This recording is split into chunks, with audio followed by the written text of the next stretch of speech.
Happy Friday, everybody. Welcome to another Business Strategy Roundtable. Today, I have a good friend of mine, Erica Blue, from my time in Austin, Texas, joining us from Austin Sunshine Camps, a wonderful nonprofit organization doing amazing work with youth in Texas. Welcome, Erica. Thanks for coming on. Back. Happy Friday. Thank you for having me. Absolutely. I met Erica a little bit over 2 years ago while I was living in Austin and got to learn a lot about the wonderful work that she is doing in Texas. And for young folks that don't necessarily have all of the support systems they need to be able to grow and develop, that's something that's very close to my heart. As well as just growing communities and building better lives for everybody in general. So, one thing that's exciting about my future is that I hope to, in 2025, launch a nonprofit that's focused on giving people opportunity to learn and create agency within career pathways.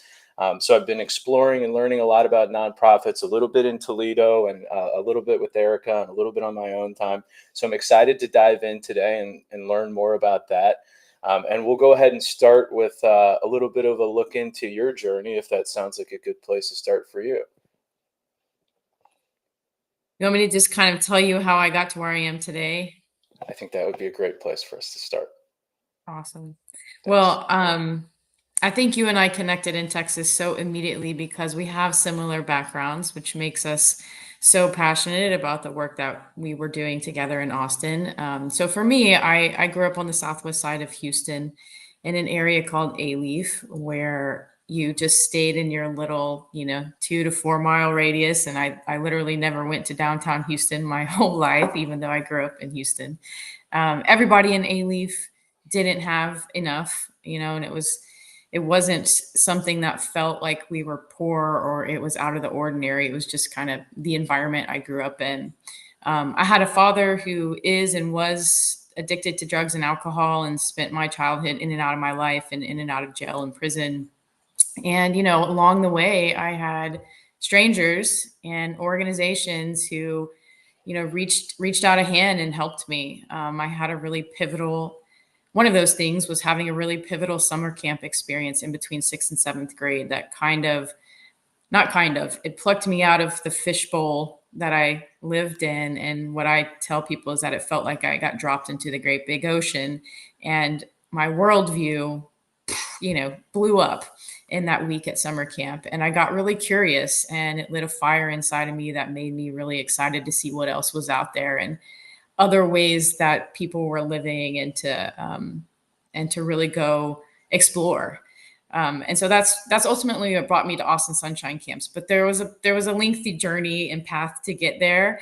I was the first person in my family to graduate college, to go to college, and so that was a sort of like a a black hole of the unknown going to college. And I remember at the time telling my parents that if I didn't get a softball scholarship, I was going to join the Army because that at the time was the only two choices I knew to be there. Luckily, I got a softball scholarship because I think my life would have looked really different had I joined the military. But so I went to college on a softball scholarship, and after graduating, just kind of took the first job that was offered to me because I thought that's what you were supposed to do. And so I fell into the for-profit space for about 6 years, doing some version of software consulting. Personally, it was not for me. I hated it. I did not want to go to work every day, any day. But I felt kind of trapped and stuck just because the paycheck was good and I was able to help my family out with that money. And so I stayed there until right before I turned 30, which we were talking before we started this podcast, that you're 30, just so impressive what you've been able to accomplish by that age. But by the time I was 30, I was just trying to be honest with myself about my life and my desires and dreams and separating myself from my family and my duties there, and really kind of trying to figure out what is my life and what is my responsibility to my family. So anyway, long story short, I quit my job selling software and joined AmeriCorps, which at the time people thought I was absolutely crazy and had lost my mind. if you don't know about AmeriCorps, it's like a domestic Peace Corps. You dedicate 1 year of your life, you make about $11,000 a year, and typically you're hooked up with a nonprofit that you go basically work there for a year for free almost. And so I joined a nonprofit called College Forward here in Austin, and that kind of landed me in the nonprofit space where I feel like I found my place. Um, I was so passionate and excited to be around families that reminded me of my family, and being able to help parents who were trying to get their kids to college that had no idea what to do or how to work the system. So I stayed there for 5 years and then switched to a nonprofit called Marathon Kids that was all about getting kids physically active at a young age to stay active. It was something I was really passionate about at the time because sports gave me a lot of my, I feel like, growth and leadership, and my coaches and my teammates really sort of, pushed me along the way. And so I felt passionate about that mission as well, and got the opportunity to stay there for 5 years and become the interim CEO. And in doing that, realized that I actually really like being in charge. And so we went out and looked Do you for, like being in charge, or are you good at being in charge and you like for things to be not a mess?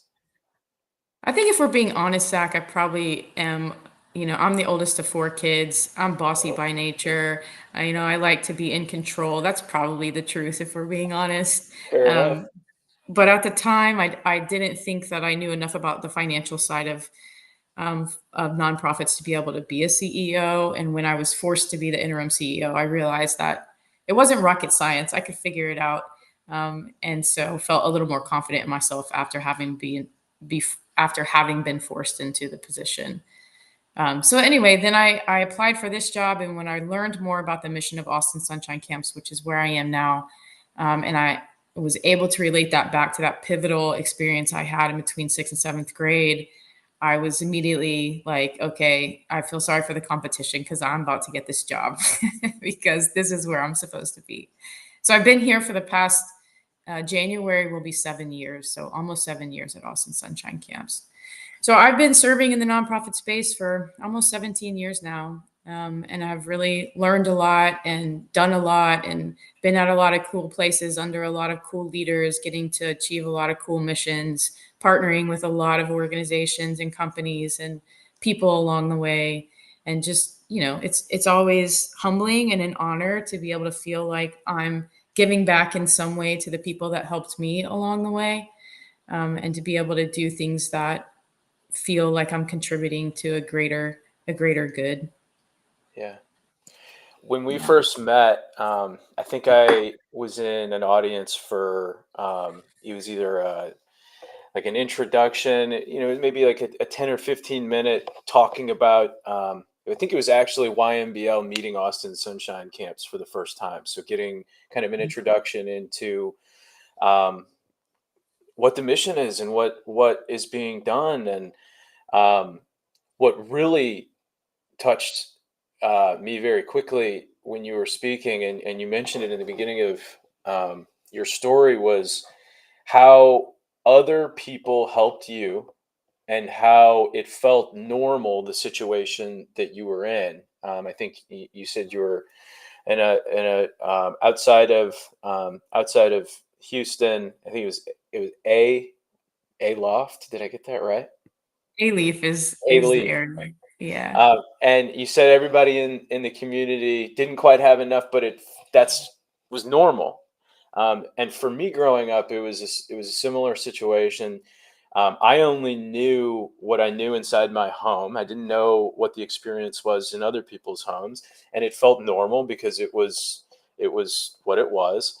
And so I didn't go out into the world as a young person that didn't necessarily have enough, behaving as though I didn't have enough. I went out with my full self, and I would show up to sports, and I would show up to class, and I would show up to whatever, and I would be myself. And then people would see the light that I was bringing and where I was coming from, and they helped.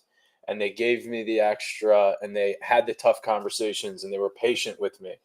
Um, and when you said the same thing in slightly different words, because I'm imagined you probably weren't as disruptive as I was, um, it just, I felt I felt like I was in the right place, and I was, and am currently still in the right place. And it was wonderful to get the chance to meet you and learn from you a little bit more. But that hit home so much for me because I think so many of us, and it's a microcosm, I think, of how we all feel, whether we're in a situation that is a lower income or more challenging or not. We don't know what it's like for everybody else in the world, and being able to go out, connect, and help is an extremely important thing. And then as I became older and started dealing with more challenging problems, the things that other people had given me in terms of love and knowledge and things that I needed, it quite frankly is the reason that I am here. And you gave me a compliment, that I've done a lot at the age of 30. Well, similar to you, I have had this feeling and drive that I have been helped and I have to give back. Because if that simple help that a high school football coach gave me in 5 minutes made the difference for me to be able to be this, then that's the significance, that unfolds, and can be a really, really significant thing. So I want to touch on that because I wanted to touch on that because it is so close to my heart. And then also how your mission took you where you wanted it to go. I'd love to ask you, or where the universe maybe wanted it to go. I'd love to ask you a little bit about that transition. You said you spent 6 years in some software sales and for profit, and then you made a pretty big jump. And I imagine you felt, I imagine, considering how I've felt in the earlier stages of my career, knowing that where I come from isn't the biggest safety net in the world, right? So going from a comfortable financial situation to a less comfortable financial situation, it has its own risks. It has its own stress. Moving from one place, from Houston to Austin, has stress. Now you're able to get home, but you're away from support systems and friends, and you have to meet all new people and new routines. Talk to me a little bit about making that decision, um, and how you felt before you made it, and then how you felt once you made it and started. Um, and if there were ever any feelings of this is wrong, this is right, because I think that can be a challenge for a lot of different people. Yeah, man, you ask good questions. Are you sure they're And thank not you too for long? Because sometimes I get halfway through them and I'm like, oh yeah. God. You may have to remind me parts of it because I probably will go off on a rabbit hole, because I'm so excited to say so many things right now. But but I'm yeah, no, glad. you're definitely digging. You're definitely pushing some buttons in a good way. Good. Um, Thank you. I want to just really touch on what you said before, though, because I love that you shared that, and thank you. What you said was so powerful because if you read the research, which is part of what I have to do with the nonprofit space, read the research, especially in the social services space, because most nonprofits are in the people business. It will tell you that the greatest predictor of your success in life are the role models you had growing up, along with some other things. But the role models and the adults in your life that you have to look up to are such a key factor for how someone will turn out when they're older. And if you don't have that built into your family life or into the day-to-day structure that you have, whether that be at school or whatever, you then are depending, even though you don't know it as a child, on all those other adults that are coming into your life. And so it's important to me to say that and to point out what you said because it is so powerful. And the thing that's hard about it is that you, as the person who may have impacted that youth, will probably never know that you impacted that youth. I could never go back and tell the strangers who I don't know who they are that they helped make me who I am today. But just having that sort of feeling in your heart, knowing that when you're out there doing good, you are touching someone. You probably won't ever get thanked for it in the right way, but it's doing good, and to have faith in that is really important. Anyway, now let's answer your question. How did I feel about jumping off the deep end and doing something crazy? Um, you know, Today I can tell you that had I grown up differently and had I had more education around finances and life and planning for your future, I don't know if I would have made the decision. I made it pretty naively because I wasn't educated on some of those parts of life. But I will also say that thinking about myself back then, it didn't feel like a choice, if that makes sense. I felt so miserable in the place that I was in that I knew I wasn't going to be able to do that forever and that I had to make a difference in my life. And I had people telling me, along the way, I can remember vividly being like at a client site in meetings and some of my coworkers being like, dude, you don't belong here. Like, what are you doing? Go do something else. It was so apparent to everyone that I was not happy there. Um, What were the things? Forgive me for interrupting my yeah, already it's okay. long question with another question. But what was the thing, or what were the things that created so much dissonance? For me, what motivates me is feeling like I'm doing good and helping people. And the position that I was in when I decided to finally leave, I felt like I was doing the opposite. It felt like I was harming people at a company. Their jobs were going to be taken over by software, but I was having to befriend them. And now I know there's a bigger picture. That's not everything. But in my narrow, blinders on at the time, it didn't feel like I was doing what was really important to me, which was helping people and giving back. And that's just me, right? I think everybody kind of feels where they know where they feel the best, and sometimes we get trapped in like, but I'm supposed to be doing this, even though I feel a lot better over here. So I think the message is in my mind is taking that leap is really important if it makes you feel like more of yourself, a wholer person, a better person. We talk a lot about buzzwords like mental health and things like that, but man, if you're miserable at your job where you're at so much of your life, you know it's going to be hard to be happy and to be healthy. Absolutely. So you made Yeah. that jump. You're Yep. like, I'm not going to be miserable anymore. And Not then gonna be you miserable. moved, and you started something new. What was that experience like? And did you feel like it was the right decision? Because you were then helping people. So were you like, yes, this was right? No, it wasn't that simple. I mean, going from like a fast-paced, rigorous, high expectation environment like software consulting and sales to an AmeriCorps position at a nonprofit without enough resources or people was eye-opening and tough. I remember, most AmeriCorps members are right out of college, so I was almost 30, sitting in an office with 22-year-olds who had never had any kind of professional work experience. And I was like, no, you actually need to answer your email. What in the heck is going on here?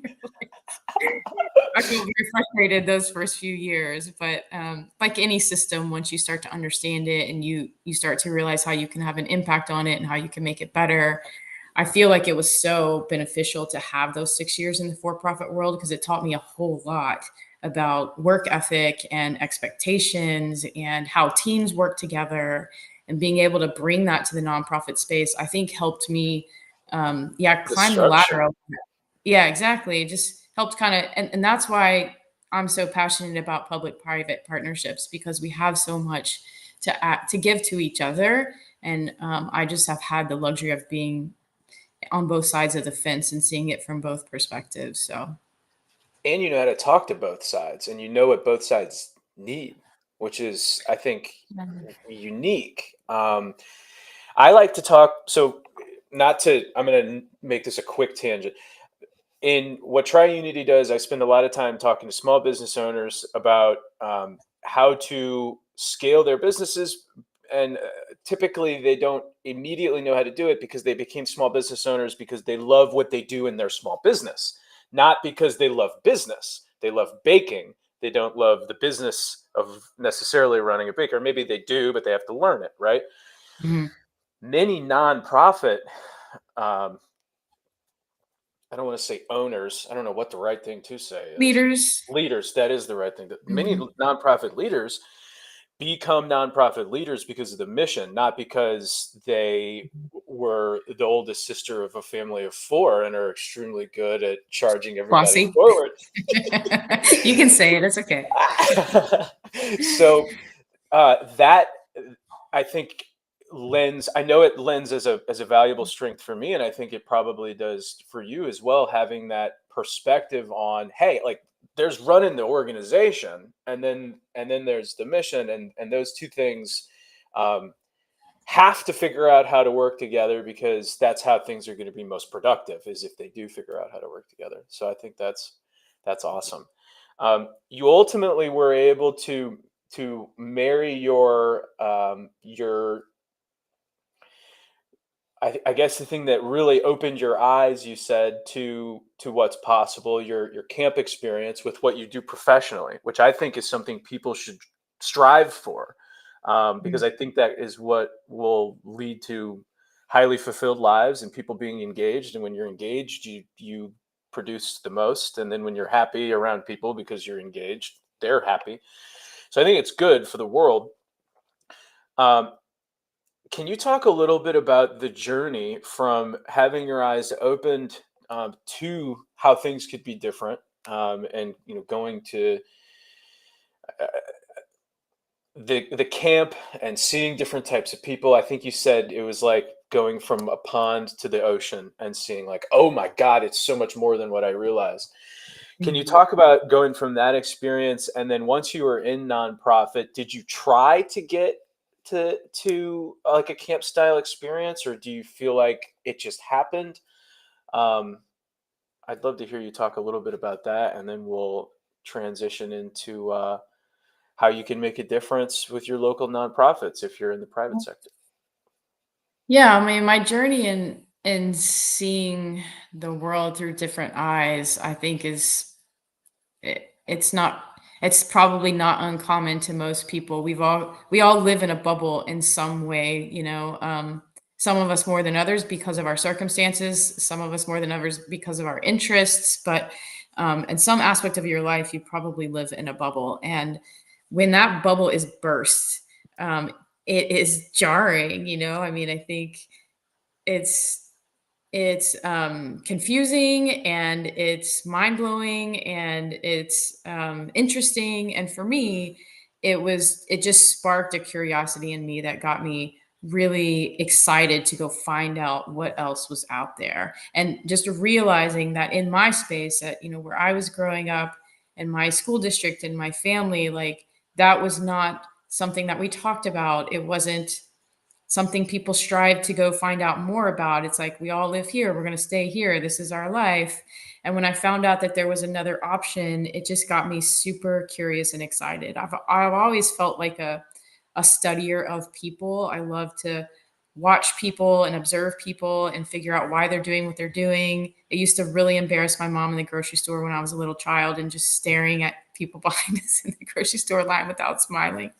um, but yeah, so that experience in camp, it was made me realize, like, oh man, there's a whole world out there that I don't know about. I want to go find out about that world, and kind of clawing my way out to figure out what else was out there. And I still a lot of times, find myself in rooms of people being like, wow, like I didn't even know this part of the world existed, and that's really fascinating to me. So I think that's just me personally, and I think the message there is figuring out what that is for each person. Like, what is it that gets you excited and on fire? You kind of hinted on this, but what is your why that drives you, and making sure that you can connect that to all the things that you're spending time on, even if it's in small ways. Find a connection. Maybe you're not happy in your job, but is there a committee you can be on at your job? Is there something that you can tie into that why that matters so much to you, so that you can find that passion every day when you're feeling tired or worn out by it? But yeah, for me, it's people, and it's observing how they live and why they live that way and how they do things differently. And my first exposure to that was that overnight camp experience in between sixth and seventh grade. So that got me fired up. Um, I was not looking for a job at an overnight camp. When I was ready to leave the job before this one, my old boss kept sending me the link to this job and kept saying like, "This is the job you need to get. Like, you need to apply for this." And half the time I thought she was brilliant, and half the time I thought she was crazy. So it took me a while to convince myself to actually open the link and read about the organization. But like I said, when I came here for my first interview, and I realized Can that, I? Can yeah, I'm going to interrupt. cut you off right at when you came here for your first interview. But you said something Yeah. that really stuck out to me because sometimes I feel crazy and sometimes I feel brilliant, and the fact, and I'm going to really hold that. But the fact, and I have a ton of admiration for you, and which is another reason I'm going to hold this. The fact that you, with one of your mentors, could even have that dichotomy, and maybe dichotomy wasn't the right word there, but even to have that, um, not fully round thought, about the person, and that there's, I don't know, I'm not using the I'm exact right following word, you. Yeah, I got you. but that is amazing to me, and I'm going to hold that, and I'm going to keep that because you don't have to like everything about everybody, and some parts of it I need to recognize that people are going to not like some pieces of me and are going to love other pieces of me, and they don't take anything away from each other, and that's going to be true with other people too. So thank you for that. That is really, really wonderful. So you Yeah. were there for your interview. Yeah. Well, I want to just say thank you for saying that and stopping me, because I will also acknowledge that I learned more from her than I've learned from anyone else ever. And I feel like in my own leadership journey over the last 7 years, I hear her voice and embody the spirit that I learned from her more than anything. And I don't think she'd be surprised to hear me say I thought she was half crazy and half brilliant. I think she probably thought the same thing about herself. But what made her brilliant was that she is crazy a lot of the times, and just like not afraid to tackle whatever. Where, and when I met her, I probably would have been in the corner, like scared about whatever the big thing was coming. And she would head first, whatever first, charge the way, lead the way, and be like, come follow me, we're going in. And man, it takes a tenacious person like that, crazy person, to do brilliant things. And if you're not willing to walk into that fire, or meet the scary thing face to face, it's hard to be brilliant. So anyway, just don't lose that crazy brilliant balance of yourself. Is really important. Yeah. Yeah, so I went into my first interview and was completely moved by the mission. Austin Sunshine Camps, what we do is provide overnight camp for kids who can't afford it and for kids who are in foster care. And so basically, I get to give 500 kids a summer the same opportunity that I was given in between sixth and seventh grade. And to me, that it doesn't get much better than that. That's super fulfilling. It's beats for me money and any other thing that I could measure as far as my working life goes. So gets me really excited, and I'm very passionate about it. Thank you so much for sharing your story and your journey with us. And I'm looking forward to you sharing more about the nonprofit world and how the for profit world can be helpful. Um, Yeah. I'd like to start in kind of a goofy spot if that works for you. So Mhm. I learned about 501c3s. How many different types of nonprofit organizations are there? And I mean, you don't have to go through them all, but like, it's a complex world, and what the hell are the different ones? And what are Yeah, the main things? I honestly don't know the answer to that. I'm familiar with 501c3s, C4s, and C6s. Okay. And a 501c3 is, going to be that organization that we don't pay taxes. We are not here to make profit. We are in service to other people. And C4s and C6s may be like the Young Men's Business League, so a membership organization, or it may be like a foundation, a nonprofit giving away money. Okay. Um, so your typical, I would say that I don't have any stats on this or anything, but the majority of people, when they speak to a nonprofit, are usually talking about a 501c3. Um, but if you are, part of a foundation, or somebody who gives away money, or you're part of a membership organization that's a nonprofit, you're talking about a 501c4 or 501c6. But I am definitely not an expert in the laws of categorizations of nonprofits. That's Okay. why I hire people who are smarter than me to do that part of our job. Okay. Okay. Perfect. Well, then let me ask you a better question. What would be the one thing that if you could tell the for-profit world something that stuck, that really stuck, Mhm. and that Mhm. change came from it? What would you make sure Mhm. that they knew about the nonprofit world and how to engage with you guys? Do I only have one? Can I Well, say a few more? you absolutely can say a few more. Start with one. Okay. Well, this may sound like a cop out answer, but it's not. I would say that public private partnerships are essential to the success, I think, of both the for profit and nonprofit world. I think that together we're better. There's caveats to that. It's not just a blanket statement, but it can really benefit the for-profit world by having a cause that the organization believes in, or an initiative to give back to the community that it's in. I think it makes the people that work feel better, feel good about working there. It gives them something else to focus on if they're in a very hard, strenuous job that's very numbers driven and money driven. And it can really make a huge impact on the nonprofit landscape and the community that you're living in and surrounded by.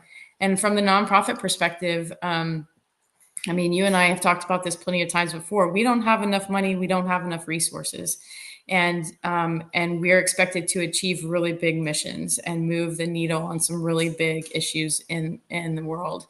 And we cannot do it without the support of people, whether that be their time, their money, or their time, their talent, or their treasure. And when you can do that on the scale of partnering with an organization, not just individuals, you can imagine that the impact then becomes exponentially greater than it can with just one person. I'm speaking generally, but I Can I jump think in on that? yeah, please. I, as I'm hearing you speaking, I'm imagining one person walking in the door, and being like, "Hey, I'm here to help," versus a football team walking through the door, and they already Mhm. know how to work together, Yeah, and they know how exactly. to That's great. communicate. They know whose strengths and weaknesses. Oh, we've got to get this built, or we've got to have a conversation with this person. Well, we'll have Joe do it, or we'll have Zach do that, and because they have that, they've already done the figuring each other out part. So that's thank you for letting me interrupt there. Yeah. And even if they haven't, so that analogy of the football team is great, especially if you have a company that has a culture that's already really strong. But let's say you have a company and your culture isn't that strong, or you're just building that company out and you're trying to figure out, what your culture is. It's a great way to build culture around giving back Mm, and make that kind of be your thing. We partner with several companies right now where every time they do a new hire training, they come to our property and rent our space and do it there, where later in the year they will be giving back, or they will be seeing the impact of their donations. And so they really make it kind of part of the fabric of who they are, and help it become part of their culture, so that they can become that football team that's already working together and achieving bigger things for the company. yeah, Yeah. and around a common goal that's positive. I think that's a brilliant Yeah. idea. Yeah. Brilliant And idea. giving back feels good. It feels good to do something for other people. And your Yeah. organization has a culture. Yeah. Yeah. So some And that it's like matters to a lot of people. and not all, if it's a really, really good point, because if you're looking to build your for-profit business's culture, and there's a nonprofit out there that's already strong with a culture, that that is a really good way Absolutely. to do that. And it's vice versa. I think about it from the for-profit to the nonprofit side, just because that's the angle that I'm at in life. I'm kind of learning more about the nonprofit space and spent my time in the for-profit space. So I think about it as, well, how does the for-profit going to help the nonprofit? But you're absolutely right that it's a completely mutually beneficial engagement. It really is. You have to do it right. That's the important thing, which leads me to a few other things I would say from a nonprofit perspective to a for-profit, if you'll allow me some time to tell you Please. those. I'll try to. I'll probably interrupt though. That's okay. I wrote down a few things. One is well, I think the whole goal of a public private partnership needs to be that it is actually a partnership, that there's actually a relationship and it's not just a transaction. To me, it's going to be better for everyone involved. And if you do that right, then you can create a win win win, which is what I always say. So you can create a win for the company, and you need to be honest about what that is for your company. That's important. You can create a win for the nonprofit, and you need to know honestly what that is. Yes, Zach. You mean if your for-profit company tries to get everybody to do something for a reason that is not clear to them, it's not going to play. It's not going to work. Even if you try to manipulate an entire group of people, it's not going to go That's well. well said. That's well said. That's well said. Exactly. I mean, we all know in the nonprofit space and in the for-profit space that if you're a for-profit coming to partner with a nonprofit, there's something in it for you too. And being upfront and honest about what that is going to help create that win-win-win. The nonprofit also needs to be upfront and honest about what they need. I think there's a misconception out there that, oh, you just give to nonprofits, you show up, they figure out what they need you to do, or you drop off a bag of things that you didn't need at your house. And what we would say is, please don't do that. That we actually have a mission that we're trying to achieve. We have a budget, we have strategic goals, we have plans. If we don't, we may not be the best nonprofit. But actually, especially in the last decade and 2 decades, I would say nonprofits have become exponentially more innovative and creative and thoughtful. And so the nonprofit also needs to come to the table with what they're actually needing and what the win is for them. And then third, if those first two wins can happen, the third win is that the people who both the company and the nonprofit are serving have a great experience too. So it's not just, it's just not transactional. It's a relationship. And there are people behind both of those facades, right? Behind that company are just human beings, and behind that nonprofit are just human beings. And meeting those people and building an authentic, genuine relationship is something that then turns into a long-term sustainable partnership where all three of us, the company, the nonprofit, and the people we serve, can benefit from it. That takes a little more effort than just, And a bringing bag canned of old goods to the clothes. door. Yeah, exactly. But I think it's much more beneficial and can really make a huge impact for all three parties that I just talked about. So I would say, work on creating authentic relationships amongst human beings that are bringing honest thoughts to the table. What do I need? What do I want to get out of this? What are my values? Do our values align? Do we as people get along? And finding out what the other one is trying to accomplish by it, and being really honest about whether or not we can help you achieve that goal. We typically will have companies come to us who are looking to not only just give their employees something fulfilling to do, but probably trying to gain access to a certain audience that we either serve or are in collaboration with. And so it's important for us to say, this many people will actually know about you, and this can serve you in these ways, versus you're not going to get a ton of business from this right here, and here's why. I think sometimes we feel pressure to, as nonprofit leaders, we feel pressure to chase the money.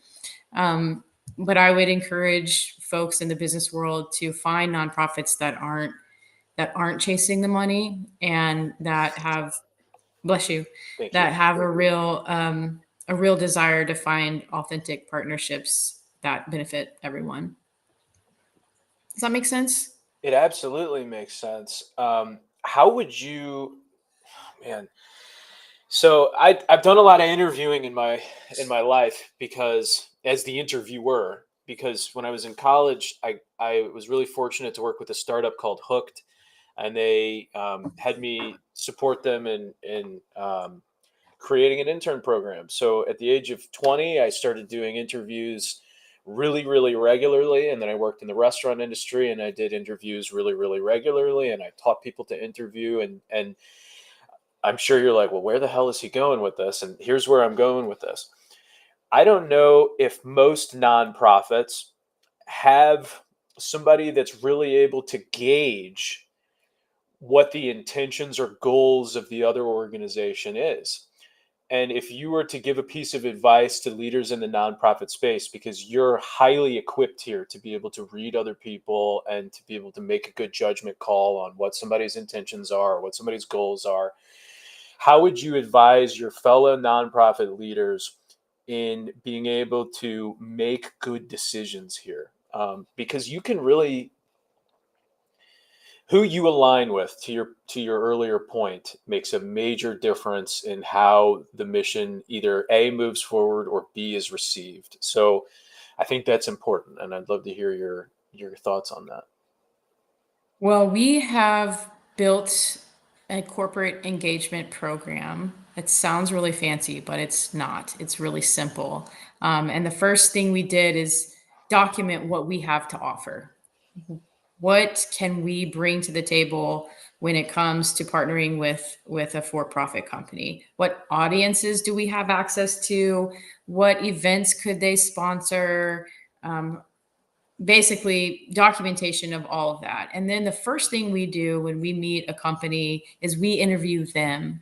We flip the script, and we have a simple one pager. It maybe has 8 questions on it, where we really try and find out what are their goals as a company, what are their values as a company, what does a successful partnership with someone in the community look like to them, what do they have to offer? You know, nonprofits, just like businesses, have pipelines, and we have points of access at the top of the funnel, and we try and bring people down the funnel just like a company does. And so we try and be really upfront and honest about what that looks like for us. And, you know, if there's not a partnership, but it's a good company, we're happy to introduce them to other nonprofits in the community that might be a better fit.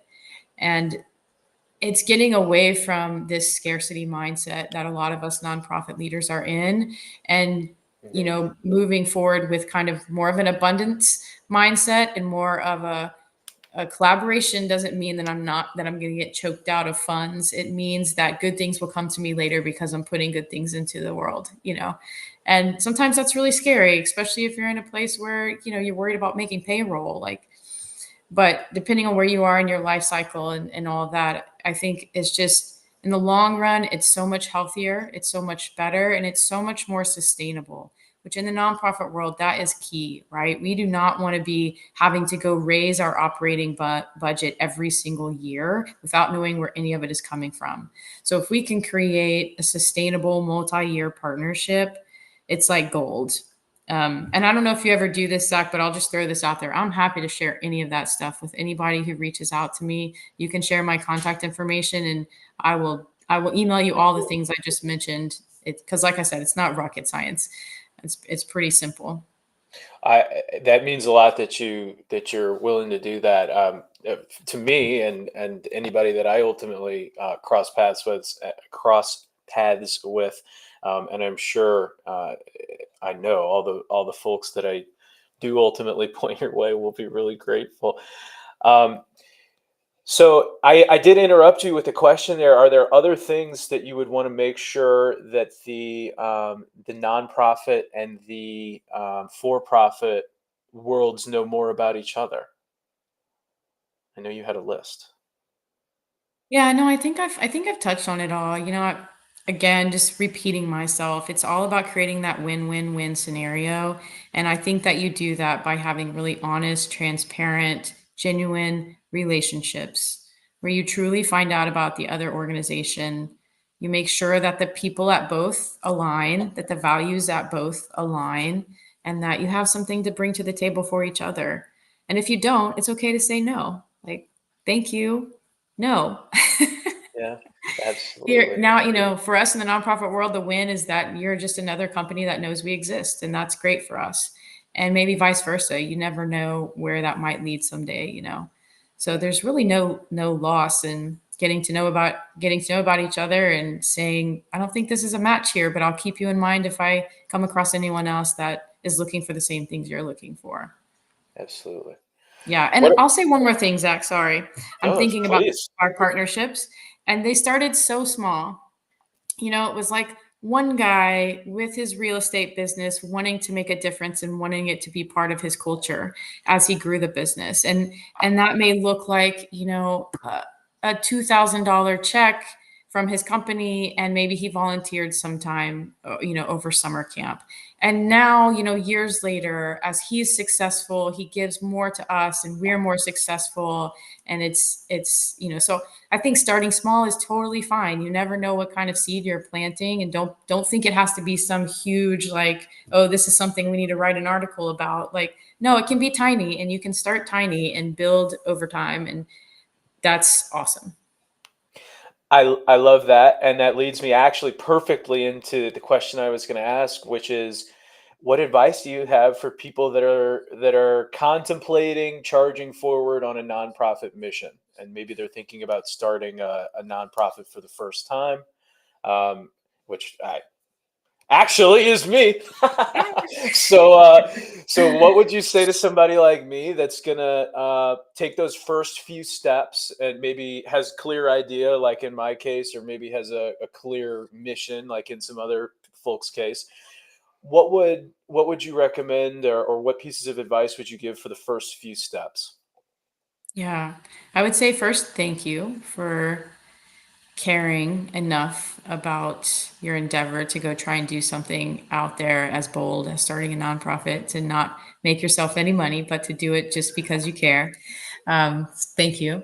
Second, I think there's a there's an obvious problem in our space of redundancy, and and I think it's not done on purpose. I think it's done because a lot of times we don't have the resources to go understand our competitors. I kind of have the mindset that we don't really have competitors, but it can be Yeah, looked at that way from the funding perspective. you So have to if you're a compete for those funder and dollars. you're asking for money, they're Grants. going, yeah, there's like four other people doing the same thing. What are you doing? So I would say do your research and go talk to those people that might be considered competitors and learn from them and take it all in and make sure you fully understand what they're doing, and that whatever you then create only adds to what's happening already in the community and in the space that you're really trying to impact. And yeah, just be really thoughtful and mindful about that. The same way you would starting a for-profit.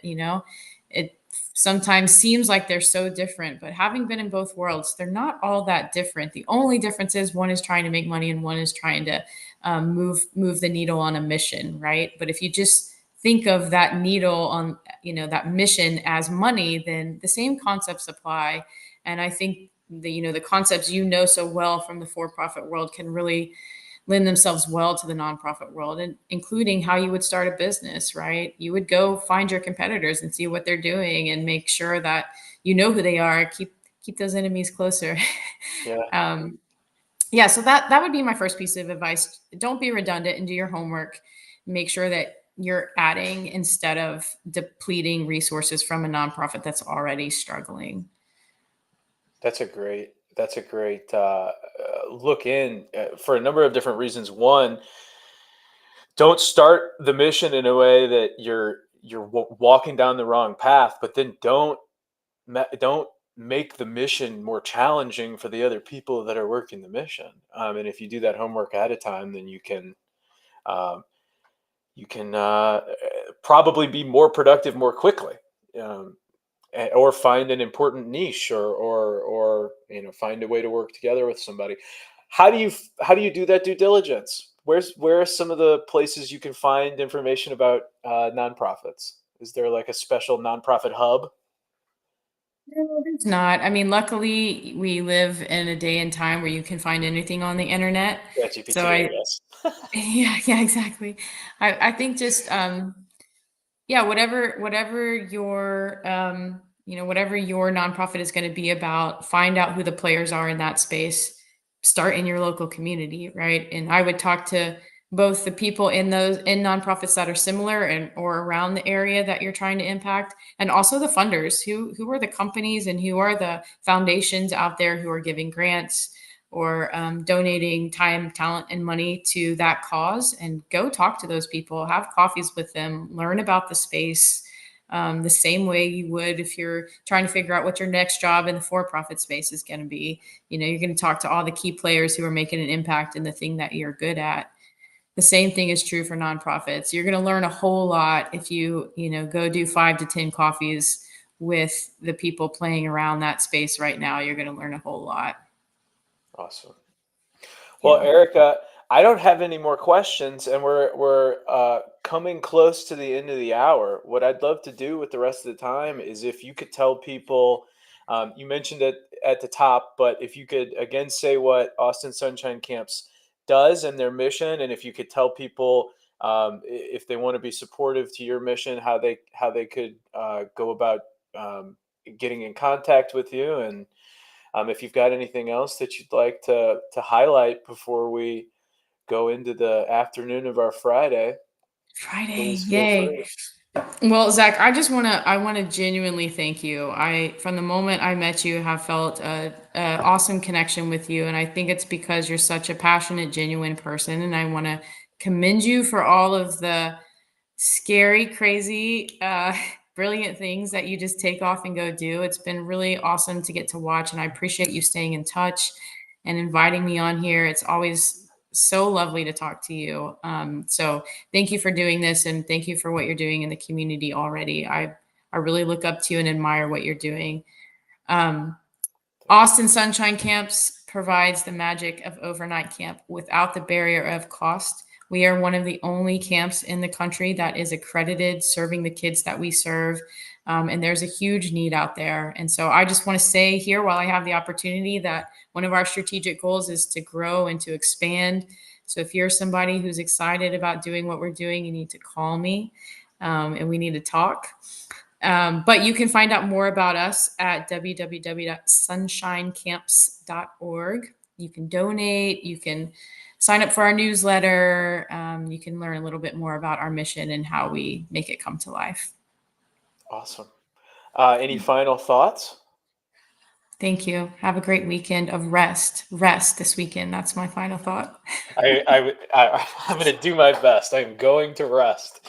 Thank you so much for coming on. Thank you for sharing your wisdom and information with me and with the folks viewing. And thank you to the folks who joined us today and who are going to listen to this on audio after the fact. Next week we have my friend Kurt Pitchler from Viewpoint AI. He's going to be joining for a conversation on how artificial intelligence is being utilized in niche ways to create decision making. Oh my goodness, I butchered this. Let me just back up and rewind a little bit. So, niche sets. So instead of using large language models, they're using really specific language models that are specific to either a culture or a type of business or whatever they're looking to make decisions with a perspective on. And they're looking to do some really, really neat things. So we're going to dig into an awesome artificial intelligence conversation and how some new AI tools are going to help with business decision making. This was wonderful. Erica, thank you so much for being here. I'm really, really grateful that you came on, and I look forward to seeing all the wonderful things that you do and how we ultimately grow our relationship in the future. So thank you so much for being here. Thanks, Zach. Happy weekend, everybody. Bye. Bye.